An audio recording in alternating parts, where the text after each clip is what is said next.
Israel war documentary.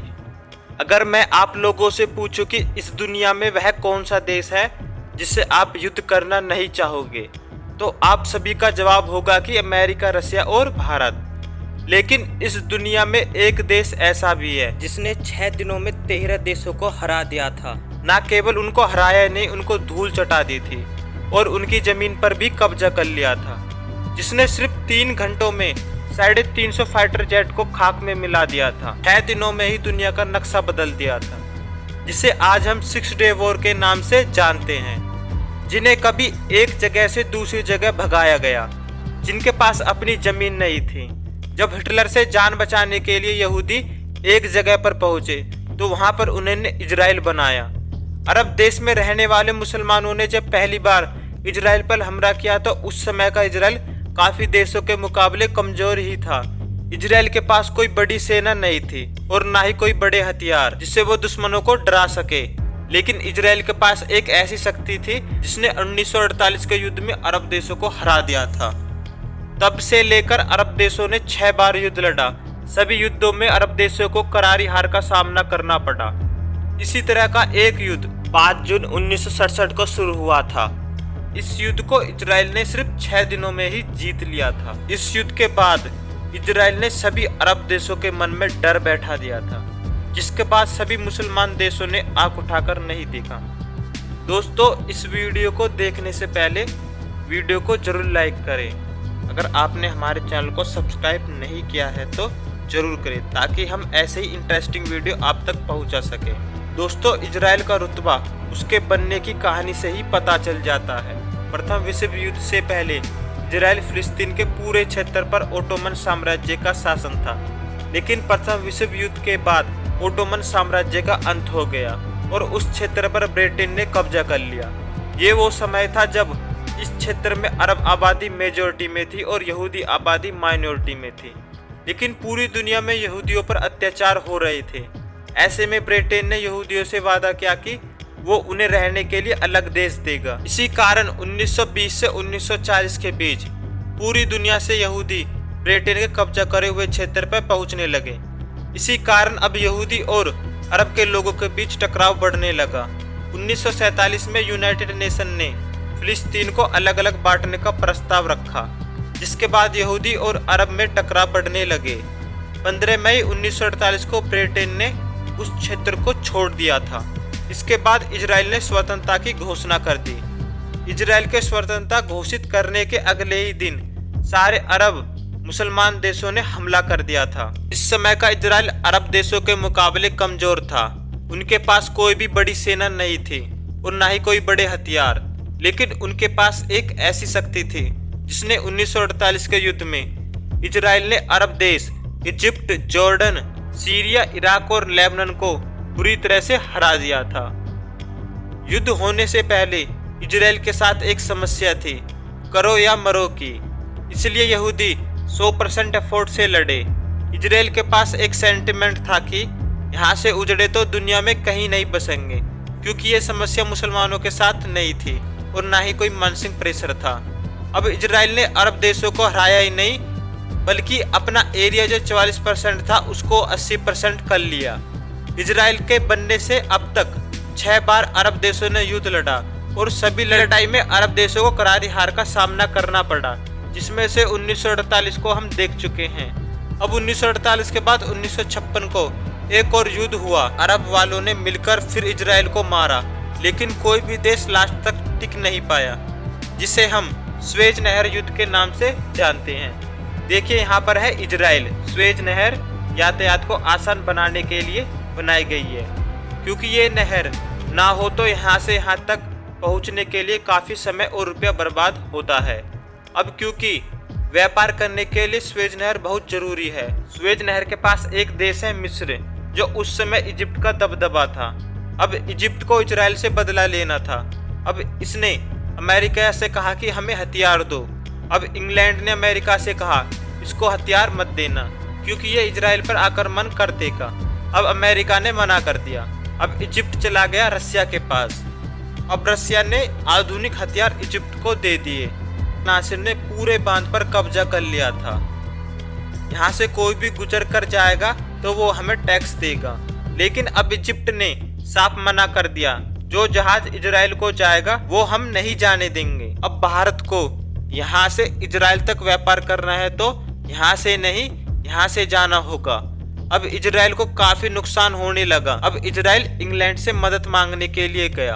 अब England ने कहा, यहाँ एक बात समझने की कोशिश करें, यहाँ जो मिस्र का एरिया है यहाँ पर स्वेज नहर है। अब इस एरिया को काटने से ये वाला एरिया नहर के उस पार हो जाता है। अब इससे कनेक्टिविटी कटने लगती है। इस एरिया को सिनाई कहते हैं। अब इससे ठीक ऊपर है इजराइल। अब इंग्लैंड इजराइल से कहा, अब तुम सिनाई पर हमला कर दो, तुमको बचाने के लिए हम आ जाएंगे। अब इजराइल ने सिनाई पर हमला कर दिया। इसके बाद इजराइल ने पूरे क्षेत्र पर कब्जा कर लिया। इजराइल ने कहा, अगर तुम हमारे जहाज को नहीं जाने दोगे तो हम इस क्षेत्र को नहीं छोड़ेंगे। अब इजिप्ट को अपनी जगह छुड़वाने के लिए समझौता करना पड़ा। अब इजराइल ने सिनाई को छोड़ दिया और इजिप्ट ने भी जहाज जाने दिए। इस युद्ध को भी इजराइल ने जीत लिया। अब इसके बाद जो युद्ध हुआ, इजराइल को सुपर पावर की श्रेणी में जाकर खड़ा कर दिया, जिसे हम 6 डे वॉर के नाम से जानते हैं, जिसमें इजराइल ने सिर्फ 6 दिनों में 13 देशों को हरा दिया था। मिस्र जो पहले हार चुका था, अब उसने अपना बदला लेने के लिए एक प्लान बनाया, जिसमें सभी मुस्लिम कंट्री शामिल थी। अरब के देशों में एक समझौता हुआ कि एक देश पर हमला होगा तो सारे देश उस पर मिलकर उसकी मदद करेंगे। अरब देश इजराइल के खिलाफ थे। सीरिया, लेबनान और जॉर्डन अपने यहाँ फिलिस्तीन लड़ाकों को पनाह दे रहे थे, जो इजराइल पर गोरिल्ला हमला कर रहे थे, जिस कारण इन सभी देशों पर नजर जमाए हुआ था और अपने जासूसों को इन देशों में नजर जमाने के लिए भेज रखे थे। 1966 में इजराइल ने जॉर्डन के अधिकार वाले वेस्ट बैंक पर हमला कर दिया था, जिसमें 18 से ज्यादा लोगों की मौत हो चुकी थी। इसके बाद अप्रैल 1967 में इजराइल ने सीरिया के 6 फाइटर प्लेन को डिस्ट्रॉय कर दिया था। इन दोनों घटनाओं के बाद युद्ध जैसी परिस्थिति सामने इजिप्ट के राष्ट्रपति अब्दुल नासिर इन दोनों देशों की मदद न करने के कारण आलोचना को सामना कर रहे थे। हालांकि स्वेज नहर का राष्ट्रीय एकीकरण करने के बाद अरब देशों के हीरो बन चुके थे। अब्दुल नासिर ये गलती दोबारा नहीं दोहराना चाहते थे, इसलिए सीरिया के प्रति अपनी सपोर्ट दिखाने के लिए नासिर ने मई 1967 में सीरिया में इजिप्ट फोर्सेस को तैनात कर दिया। इसके बाद जॉर्डन के किंग हुसैन इजिप्ट में पहुंच गए और इजिप्ट के साथ समझौता कर लिया। कुछ समय बाद इराक ने भी समझौता कर लिया। धीरे धीरे सभी अरब देशों वालों ने समझौता कर लिया। अब सभी अरब देशों ने मिलकर प्लान बनाया। इससे पहले अमेरिका ने इजराइल को वार्निंग दी थी कि तुम युद्ध नहीं लड़ोगे। इधर रसिया ने भी इजिप्ट को कहा था, अगर तुमने पहला हमला किया तो हम तुम्हारा साथ नहीं देंगे। अब चारों तरफ से हमला होने वाला था। इसी बीच में इजराइल के जो रक्षा मंत्री मोशे डायन को बना गया था, जो 1948 के युद्ध में जीत का अहम रोल निभाया था। मोशे डायन की एक आंख खराब थी, जो युद्ध में चली गई थी। अब मोशे डायन ने कहा कि इस युद्ध में ना ही तो अमेरिका आएगा और ना ही रसिया। मोशे डायन ने 6 डे वॉर स्टार्ट कर दिया। मोशे डायन ने एक खतरनाक प्लान बनाया, जिसमें एक ही दिन में खेल खत्म करने का था। मोशे डायन ने कहा था, अगर हमको ये युद्ध जीतना है तो हर हाल में पहला हमला करना होगा। इजिप्ट के हमला होने से पहले इजिप्ट की सेना के फील्ड मार्शल आमिर दूसरे बड़े अधिकारियों के साथ अहम बैठक करने वाले थे कि अचानक फाइटर जेट ने बम गिराने शुरू कर दिए। अब किसी को समझ नहीं आ रहा था कि हो क्या रहा है। फिर उन्हें ये समझने में देर नहीं लगी कि ये हमला इजराइल की वायुसेना ने किया है। ये हमला इतना खतरनाक था कि एक झटके में इजिप्ट के 350 से ज्यादा फाइटर प्लेन को नष्ट कर दिया था, जो अगले दिन हमला करने वाले थे इजराइल पर। यह हमला इतना बड़ा था कि इजिप्ट में सारे हवाई अड्डे बर्बाद कर डाले थे। एक ही झटके में इजराइल ने इजिप्ट के 90% फाइटर प्लेन को तबाह कर दिया था। अब इजिप्ट की ताकत आधी से ज्यादा खत्म हो चुकी थी। ये हमला इतना गुपचुप था कि इस हमले से पूरे अरब देश में तहलका मच गया। इजराइल ने इस हमले की कई वर्षों तक तैयारी की थी। उन्होंने मिस्र, इराक, सीरिया, जॉर्डन, लेबनान की हवाई अड्डों की सटीक जानकारी के लिए अपने जासूसों को भेजा था। एयरफोर्स के जहाज के खत्म हो जाने के बाद इजिप्ट की आधी सेना खत्म हो चुकी थी। इसके बाद इजराइल ने इजिप्ट की सेना पर बम बरसाना शुरू कर दिया, जिसमें सिर्फ 3 दिन में इजराइल ने इजिप्ट से जीत हासिल कर ली। जीत के साथ गाजा पट्टी और सिनाई पेनिनसुला को भी अपने कब्जे में ले लिया था। इसकी दूसरी तरफ जॉर्डन भी वेस्ट जेरूसलम पर हमला कर रहा था। इजराइल ने इन हमलों का भी डट कर सामना करा। जॉर्डन पर इतना खतरनाक हमला किया था कि सिर्फ 2 दिन में जॉर्डन को हार का सामना करना पड़ा था।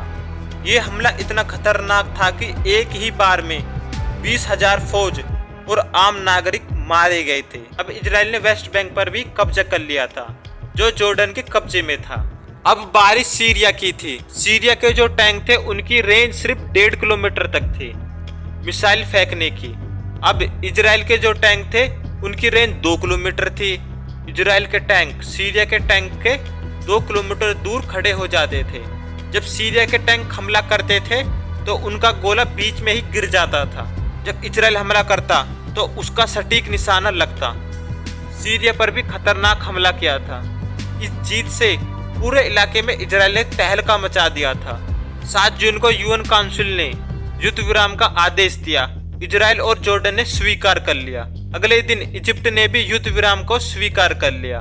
अब 10 जून को सीरिया ने भी युद्ध विराम को स्वीकार कर लिया था। जब इजराइल ने ये युद्ध जीत लिया, अब इजराइल ने मिस्र से निचला भाग गाजा पट्टी को अपने कब्जे में ले लिया था। अब जॉर्डन से वेस्ट बैंक छीन लिया था और सीरिया से गोलन हाइट को अपने कब्जे में ले लिया था। इसको हम 6 डे वॉर के नाम से जानते हैं। अब इस युद्ध के बाद इजिप्ट ने फिर से हमला करने का प्लान बनाया। इस युद्ध को याम-किपुर वॉर कहते हैं। याम-किपुर फेस्टिवल था इजराइल का। जब ये लोग फेस्टिवल बना रहे होंगे तो हम इन पर हमला करेंगे। 1973 के याम-किपुर वॉर में मिस्र ने इतना खतरनाक प्लान बनाया था, पूरी दुनिया को लगने लगा इजराइल अब नहीं बचेगा।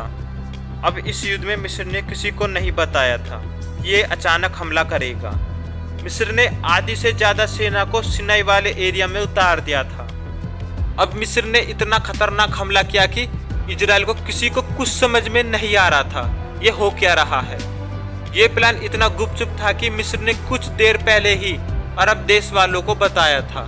शुरुआती लड़ाई में इजराइल हारता गया। पूरी दुनिया को लगने गया कि अब इजराइल नहीं बचेगा, क्योंकि अब इजराइल को यहाँ से आगे बढ़ने में दिक्कत हो रही थी। वो आगे बढ़ने का रास्ता नहीं मिल रहा था। अब इस युद्ध में इजराइल ने सोचा अब बचने का नहीं, पलटवार करने का वक्त है। अब इजराइल दूसरे रास्ते से अंदर घुस गया। इजरायली एयरफोर्स ने मिस्र में इतनी तबाही मचाई, मिस्र को कुछ समझ में नहीं आया, क्योंकि अब दोनों एक दूसरे की सीमा में घुस चुके थे। अब समझौता करना ही पड़ा। इस युद्ध में इजराइल ही जीता। अब आखिरी युद्ध हुआ था। अब इसके बाद जो युद्ध हुआ उसने पूरी मानव जाति को शर्मसार कर दिया, क्योंकि इजराइल ने इतना खतरनाक हमला किया था लेबनान पर। जिस जमीन पर इजराइल है पहले उस जमीन पर फिलिस्तीन था। अब फिलिस्तीन के लोग विद्रोह करना चाहते थे तो लेबनान ने कहा चलो ठीक है, तुम हमारी जमीन से लड़ो।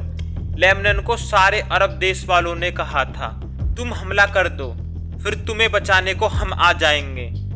अब जब इजराइल की बारी आई तो उसने इतना खतरनाक हमला किया कि ना बच्चे देखे ना औरतें। ये हमला इतना भयानक था कि इसमें स्कूल हॉस्पिटल भी शामिल थे।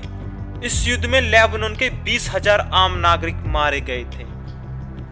इस हमले को देखकर सारे अरब के देशों के मन में डर बैठ गया था, जो पहले कह रहे थे कि हम तुम्हें बचाने आ जाएंगे। अब 1982 के युद्ध में भी इजराइल ने ही जीत हासिल की। सभी अरब देश वालों को समझ में आ गया इजराइल से युद्ध करने का परिणाम क्या होता है। कैसी लगी आपको ये वीडियो कमेंट बॉक्स में जरूर बताएं और अपने सारे दोस्तों तक ये वीडियो को शेयर करें। तो दोस्तों आपने हमारे चैनल को सब्सक्राइब नहीं किया है तो प्लीज़ ज़रूर करें।